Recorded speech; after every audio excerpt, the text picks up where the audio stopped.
Hey, good afternoon, everyone. This is Kumar Danatran with Agile Meridian. It's a catchy tune, isn't it? It is. I know Yeah, we I saw talked your about kind your of head switching it up, bobbing. but I'm kind of like, oh, this is okay. I like this.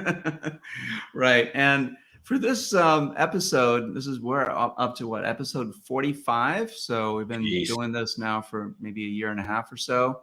Pretty Yeah. exciting stuff.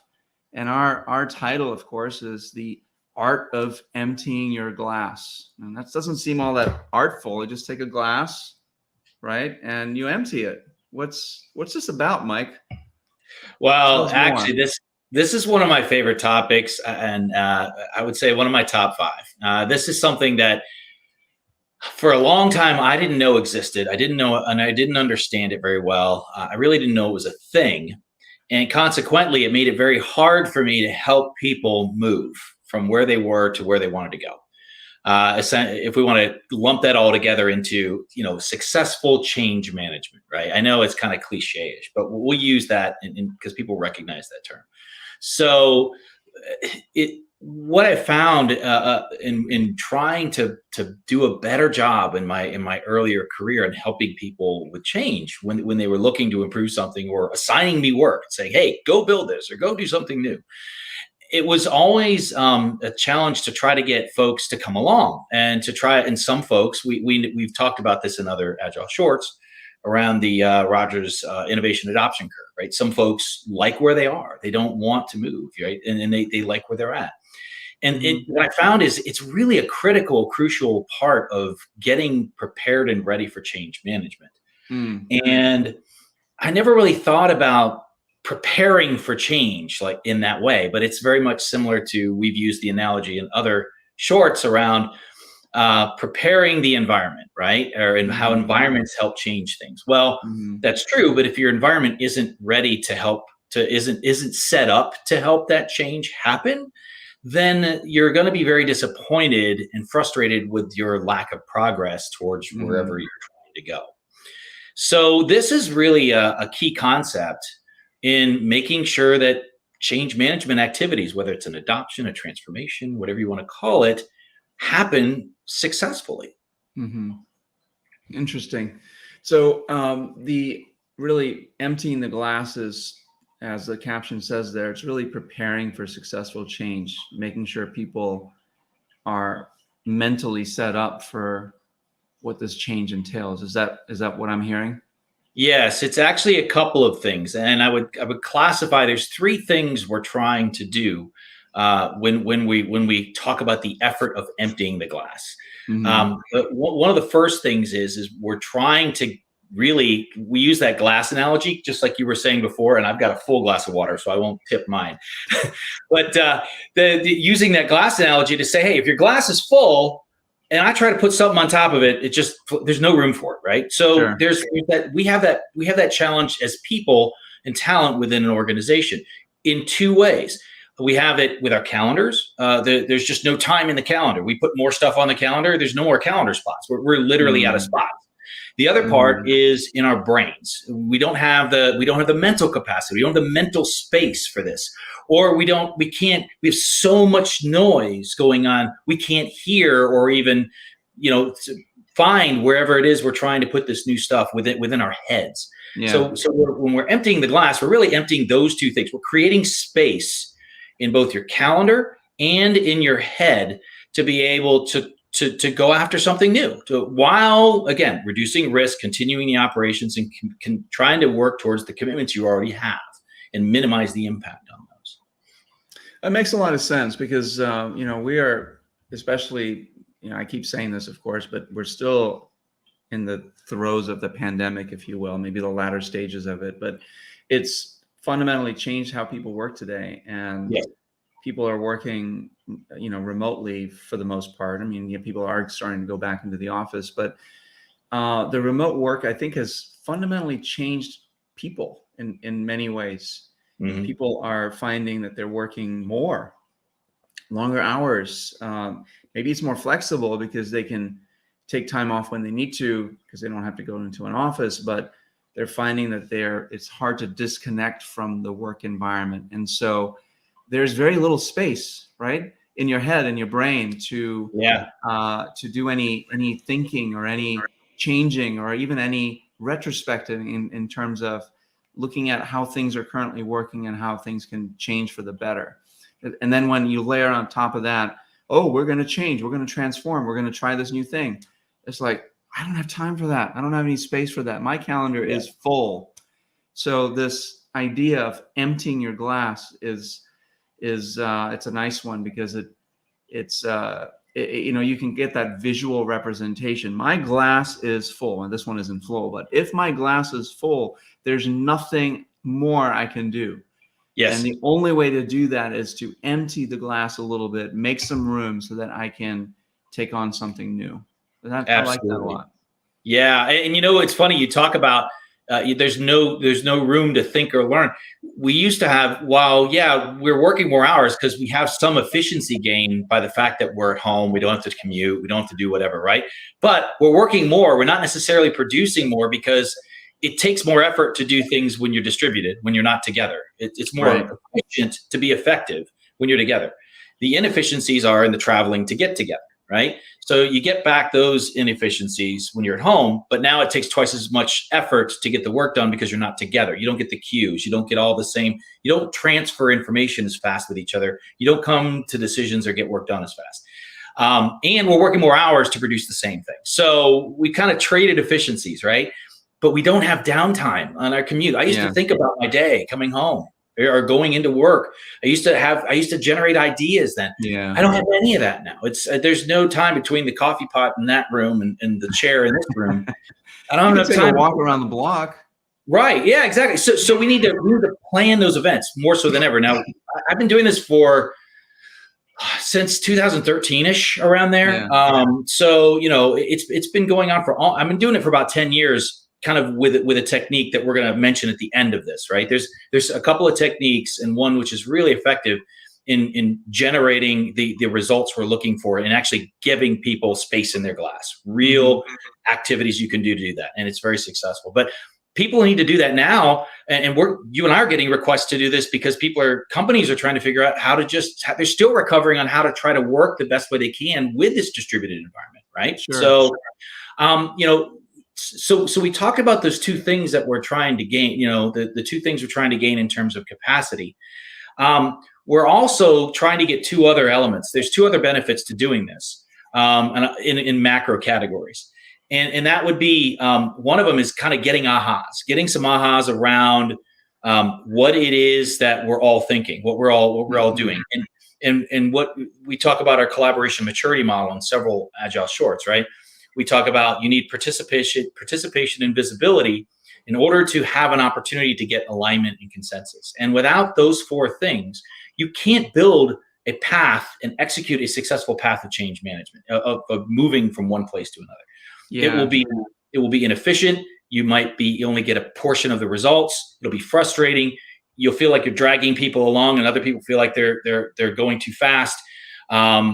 You don't manage risk well when you're changing if you don't have those four things working for you. So it generates that participation and visibility to get ahas. So you start to get alignment. Now you can get consensus around, yes, this is current state. Yes, these are the things that we do well, and these are the things we need to go after.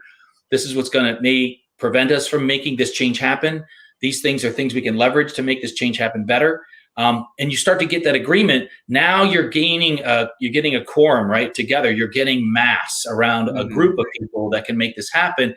And you've got, usually, if you've done it right and you've set it up right, you've got the right bodies in the room when you're doing this, and the right minds in the room, that you're covering all of the bases you need to cover. So you can have very effective, sustainable adoptions and change management repeatedly. You can do this whenever you're ready for some kind of a big new shift. And once you've done it once and had some success, people are bought in. They get it. They understand the value of it. You're also building psychological safety within an environment, right? We talk about changing the environment and making sure that the environment is strong. One of those environmental elements is psychological safety. As you build that alignment and consensus, you're building psychological safety. You're building trust around the room. So you're getting folks to be more willing along that adoption curve to move towards innovation, to move towards change, which is great. So, Go and ahead. this is all great, right? You need psychological safety, and of course, a lack of it will squash any effort, right? Change Right, effort or otherwise. right. It's so important in a modern workforce or any kind of workforce. What are some other challenges? That some things that you need, sort of to till the soil to prepare. One of the things is, of course, emptying your glass. What are some other things that are needed? So Yeah, you can get that to those ahas, right? Get to those yep. shared goals and shared vision, shared alignment, if you will. Yep, preparing. You said it. You said it good. Preparing the soil. We've talked about this before. If you're going to plant something new, you need to have the soil set up and ready to be able to help to let that seed grow and germinate in its best possible case scenario, Yeah. and that means preparation, right? So this is what we're doing. We talk about emptying the glass as really one of the those key elements of preparing that environment, Okay. and that's where I didn't realize that was necessary when I was trying to make it happen. It's like, can't everybody see this is a good change? No, nobody does. Why don't you? But people are different, right? Individuals are different, and they all have different risks and tolerances and things they need in order to be able to be okay with change. We know Yeah. that when looking at Roger's adoption curve. So And I this would is a say, good doesn't preparatory it thing. also include, emptying the glass for the leaders, right? I mean, they need to Yes. do the same thing, right? We're not just talking about the people that are, being changed, sort of what change is being applied to. It's also the people that are initiating that change. And in my view, that's the leadership of a company, of an organization, of a team, of a Yes. department, and so on. And they too need to empty their glass a little bit. True? Yeah. Oh, very much so. Because if you don't have leadership involved, they're the leadership group is the one that provides the initial psychological safety in a bubble. If it doesn't exist, if your culture is good and it's psychologically sound in terms of people feel very comfortable in speaking their mind and there's no retribution and people want to hear from you, great. This is going to be very natural for you. You're going to get into the techniques. You're going to do a workshop type thing, and it's going to feel, oh yeah, this makes a lot of sense. If you don't, somebody has to provide that air cover or provide that initial psychological bubble that people can start to operate in and feel comfortable enough to get the ball rolling. And then what will happen is that group will start to expand. That bubble will start to expand. And what's good is leadership will see the change. This happens every single time. They see the change happening amongst the people in the room. They see the relationships and the interactions changing from what they were. And they go, I get it now. The aha for leadership is this is a way for me to propagate psychological safety throughout the organization. Mm-hmm. And it also allows me to expedite successful, sustainable change because I can align people around something, around whatever it is. Right? So you're really talking about a feedback loop here. Yes. Right? It sort of reinforces each other. So leaders are making space, emptying their glass. They are, creating a safe space for the people, the followers, if you will. Leaders in their own right? They're leading something. They're leading themselves, leading their work, emptying their glass. And in this psychologically safe bubble, they are thinking about how this change is going to impact them, what they need to do to prepare for the change for the people that they serve, that they're followers, if you will. And they're all experiencing these ahas together, shared alignment, the discovery of what needs to happen. What else are some benefits of this approach? Well, leadership's realizing that by doing this, they're actually mitigating risk. You can see the risk being mitigated when you have people moving along in the same direction. And the likelihood is, again, you get the right people in there, and the right people is not necessarily the people at the top of each segment of the organization. It's the people that are really driven to and interested in improving those elements of those organizations, and they're good people collaborators. doing the work, the people on the front lines that are actually generating value.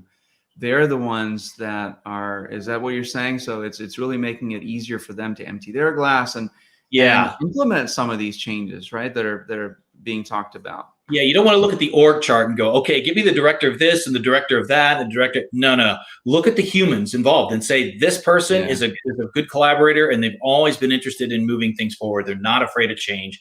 You want to seed that environment with as many of those types of mindsets as you can, even if there's different levels of the org chart involved in that. But what you're doing, there's another benefit you just mentioned, is you're moving decision-making closer to the work. You're moving that leadership towards closer to where the work happens by doing these activities. This is a way to get that kick-started as well. When you're doing the empty the glass type exercises, you're actually preparing people and getting people comfortable with the idea of taking on more accountability and taking on more leadership around the things that they work on. And then you're building communication conduits and collaboration conduits with the other people of the organization who are doing the same thing in the room with you. So you're naturally building a DRI structure, which we've covered in previous shorts. Maybe for the sake of the audience, what does DRI stand for? So a directly responsible individual is a DRI. We talk about DRI structures being a group of those people that can get together and make things happen. From representation of all the perspective things in a value stream. I work with a couple of manufacturers right now, and so everything from an ask from a customer all the way to the point where value is delivered and money is received.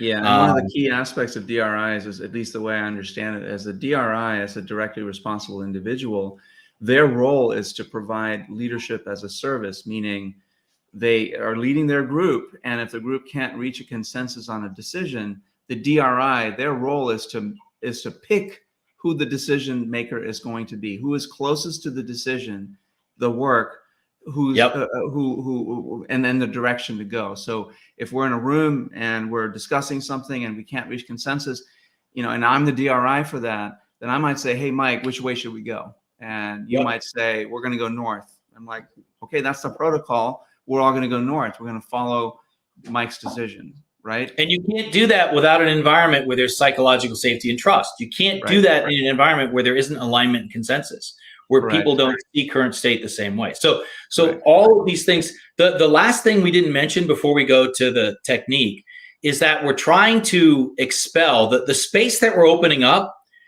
We don't want to get rid of the things that are good, that are in our history, in our past, in our skill set. We want to keep those things and take them forward. And we're identifying that in the techniques we're going to talk about here. But what we want to get rid of is the bad memories. We want to get rid of the bad experiences. We want to get rid of the unsavory history. Perfect. I love the way you put that. That's what we want to eject out of the glass. That's where we're going to get our space. That's a little bit the way it works around here, Mike. What are you talking about? Yeah, exactly. I've been here for 20 blah, blah years and blah, blah, blah, fill in the blank. You've heard it everywhere you go. That is what we're getting rid of. But you can't get rid of that unless you give people an opportunity in a safe environment to be genuinely heard in a way that they can speak their mind and not feel like they're going to be in trouble for doing so. And you got to get, it's a weight off it. You literally see people in chairs that are like this when they come in the meeting. And then as the meeting goes on, they start to sit up a little more. Weight off people's shoulders. It's amazing the physical and mental weight that comes off of them to be able to do this. And now that that's out of the way and that people understand, sometimes it's just a matter of being heard. What I've experienced with a lot of these things, sometimes people self-select out. You find out who's not ready for this. And you find out, maybe, do we have enough people that are ready to actually go ahead with the change? You're learning a lot when you're doing this, but getting rid of the unsavory history gives everybody that it was in the session space in their glass. And most everybody has eliminated, the majority of that space has come from unsavory past things that they have now been able to archive and put away. Again, they'll go grab it again if they feel like something's going wrong. But if we keep the momentum going, what I've seen is they don't go back for it anymore. Well, it's all about habits. It's all about forming new habits, right, Mike? Yes. It's like those unsavory habits and patterns. They go away because they're replaced by new habits that are less unsavory or not unsavory at all. They're actually savory. They're good things because they're good. People making decisions the people that are making the decisions are now closer to the work. And it's that feedback loop that it keeps getting strengthened. It's a virtuous cycle rather than a vicious cycle, right? That's and it. So you're building that virtuous cycle, which keeps strengthening new habits and new ways of working, and that's a Absolutely. beautiful thing. Absolutely. Yeah. And what's amazing is you feel like you're making change already when those things are out of your life. When you don't have those things you're carrying around on your shoulder every day, it feels like a change has already happened. And frankly, a change already has happened. You've changed your perspective, you've changed your mindset, and you've given yourself capacity and the willingness and interest to learn and do something different. Right. And that is huge because humans are not programmable like systems, and they're not. You can't plug them into processes, and they're all going to act the same way. So, but what this, and I guess we should probably, looking at the time, we should talk briefly about how do you do this? How do you make this happen? Well, we have what we call our SORI activity, right? So, SORI stands for strengths, opportunities, risks, and impediments, and what we're doing is this activity is usually about a 2-hour activity, depending on the size of the group. Like to do it around groups that are like 8 to 12 people. That's usually a good representation of a space, of something that you're trying, that wants to make a change. It's the catalyst in the organization, right? It's that group of people that you'd pull together into this type of a workshop.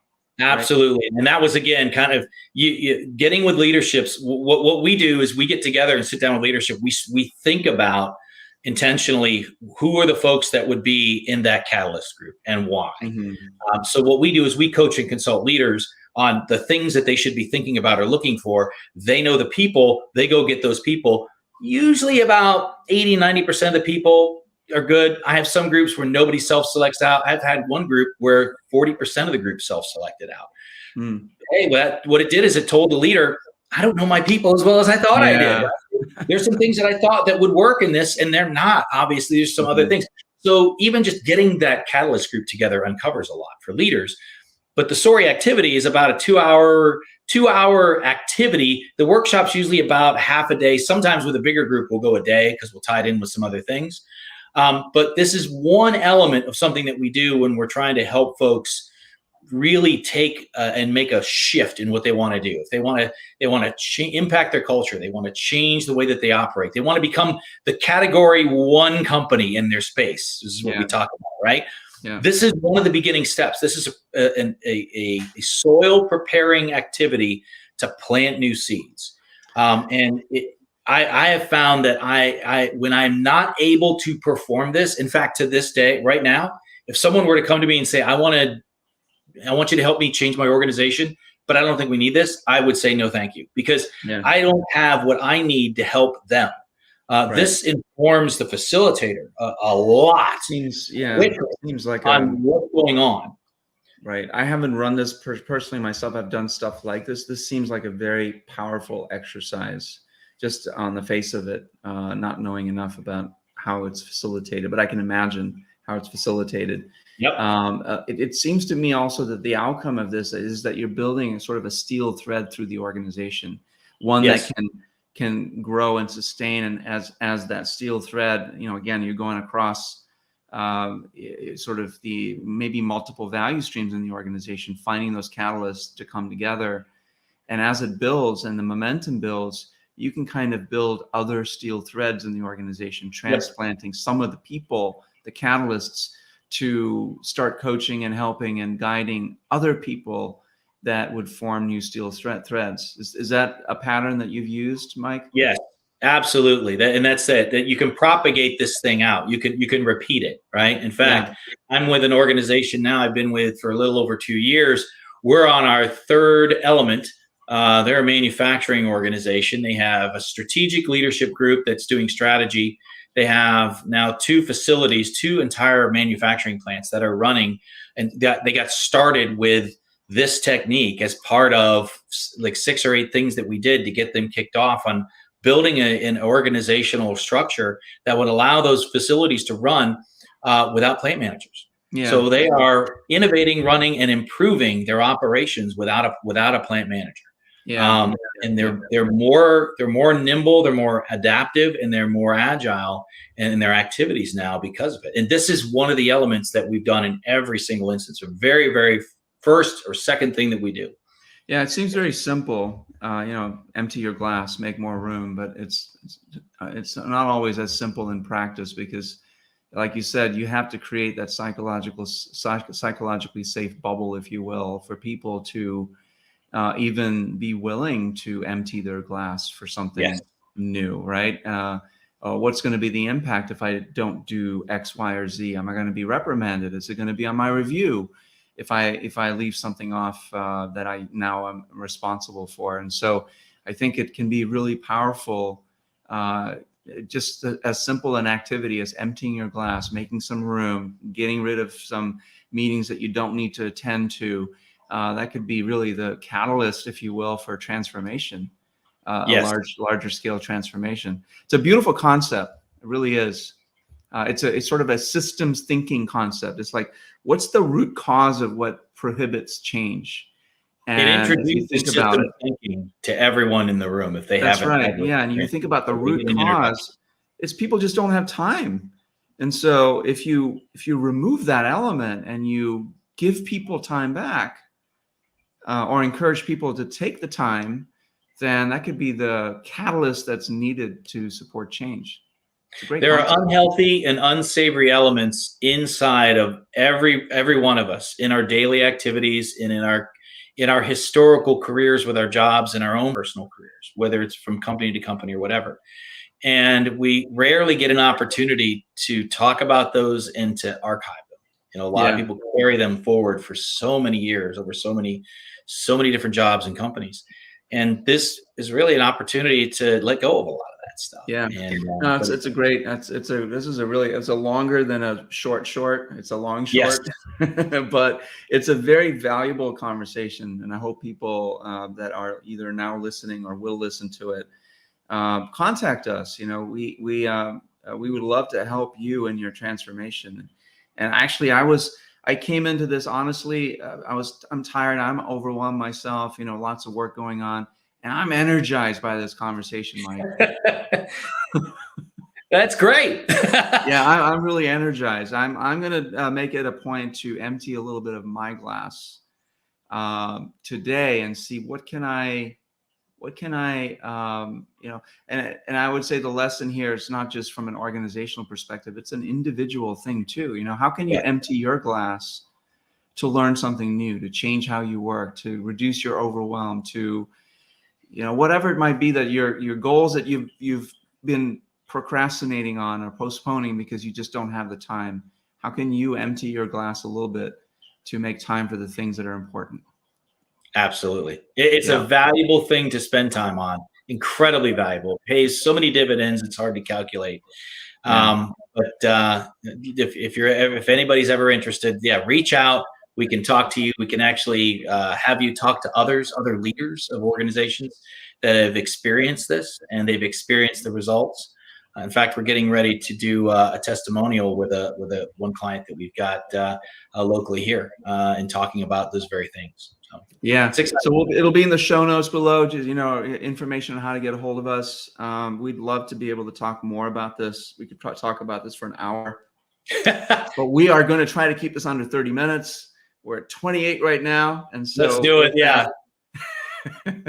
Thank you very much, Mike. This was a great topic. Thanks for suggesting this. Thank you, everybody, for attending, and hope to see you and talk to you soon. All right. See you all later. Bye-bye. Bye-bye.